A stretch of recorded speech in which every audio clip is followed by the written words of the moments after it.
आप देख रहे हैं संविधान और कानून SK लाइव न्यूज। कानपुर के घाटमपुर नगरपालिका अधिशासी अधिकारी के ऊपर टैक्स वसूली करवाने का आरोप लगा है। घाटमपुर नगरपालिका में अधिशासी अधिकारी के द्वारा एक नया नियम लागू कर दिया गया है। नियम के अनुसार घाटमपुर वार्ड में अगर सभासद का चुनाव किसी को लड़ना है तो दूसरे व्यक्ति का बकाया टैक्स जमा करवाना होगा। सभासद के लिए प्रमाण पत्र अगर बनवाना है तो पहले दूसरे का टैक्स जमा करवाना है, तब आपको प्रमाण पत्र नगरपालिका से जारी होगा। अब सोचने वाली बात तो ये है कि 15 वर्षों से सभासदी में रहने वाले व्यक्ति से टैक्स वसूली वो करवाना चाहते हैं, ऐसा क्यों? पीड़ित व्यक्ति ने बाकायदा बताया है कि घर में भाभी, फिर पत्नी और अब वो स्वयं सभासद के पद पर रह चुके हैं और इस बात की शिकायत विवेक शुक्ला सभासद ने मुख्यमंत्री पोर्टल पर भी की है। जब अधिशासी अधिकारी से फोन पर बात करने की कोशिश की गई और उनसे इस खबर के बारे में पूछा गया तो उन्होंने इस खबर का खंडन किया। कानपुर से विनीत साहू की रिपोर्ट। क्या मामला हुआ है नगर पालिका का?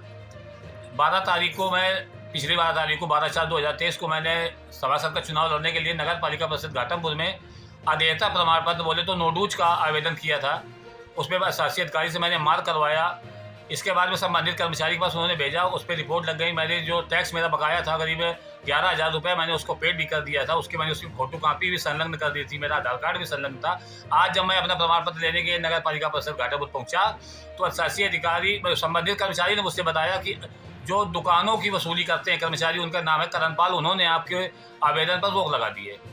मैंने जाकर शासी अधिकारी को इस बात का जिक्र किया कि साहब मेरे उस पर क्यों रोक लगी। उन्होंने तत्काल कर्मचारी को टेलीफोन किया, करणपाल को, और उसको बुलाया। उन्होंने पूछा कि क्या इनके नाम कोई दुकान है। सारी पत्रावलियाँ मौके पर रखी गई, उसमें चेक किया गया, मेरे नाम किसी भी तरह की कोई भी दुकान नहीं थी और जो मेरे नाम हाउस टैक्स और वाटर टैक्स था वो मैंने 11,000 रुपये पेड कर दिया था। तब शासी अधिकारी ने मुझसे कहा कि ऐसा है कि वो 2 दुकान वाले जो हैं वो आपके माध्यम से हैं, आपसे वो लोग परिचित हैं, तो परिचित हैं तो आप उनसे सहयोग की भावना बनाकर आप उनसे टैक्स जमा करा दीजिए, इसके उपरांत आप हमसे अदेयता प्रमाण पत्र ले लीजिए। मैंने कहा कि इस तरह से मैं पूरे घाटमपुर की कहाँ तक वसूली करवाऊंगा कि उस सहयोग की भावना से मैं इनसे वसूली करवा दूँ, उनसे वसूली करवा दूँ, ये मैं कहाँ कर पाऊँगा। मेरा अगर कोई पर्सनल, मेरा या मेरी पत्नी का या मेरे पुत्र का अगर टैक्स बकाया हो तो आप मुझको अदेयता प्रमाण पत्र मत दीजिए, लेकिन जब मेरा कुछ बकाया दे तो आप मुझको दीजिए। उन्होंने कहा कि सहयोग की भावना से आप इसको दिला दीजिए पैसा, इसके बाद में आपका अदेयता प्रमाण पत्र मिलेगा। मैं उस बात से नाराज होकर घर चला आया। घर पर आकर मैंने अपनी पत्नी से के नाम से एक एप्लीकेशन तैयार की, उसमें उनके दस्तखत करवाए और करवाकर मैंने शासी अधिकारी को जाकर पुनः दिया कि अगर मैं वसूली करवाने में असमर्थ हूँ तो मेरे पत्नी के नाम से अदेयता प्रमाण पत्र जारी किया जाए। उसको देकर मैं घर चलाया। इसके बाद मैंने उस शिकायत को और उस प्रार्थना पत्र को माननीय मुख्यमंत्री योगी आदित्यनाथ जी के पोर्टल पर, जन सुनवाई पोर्टल पर मैंने अपलोड कर दिया है।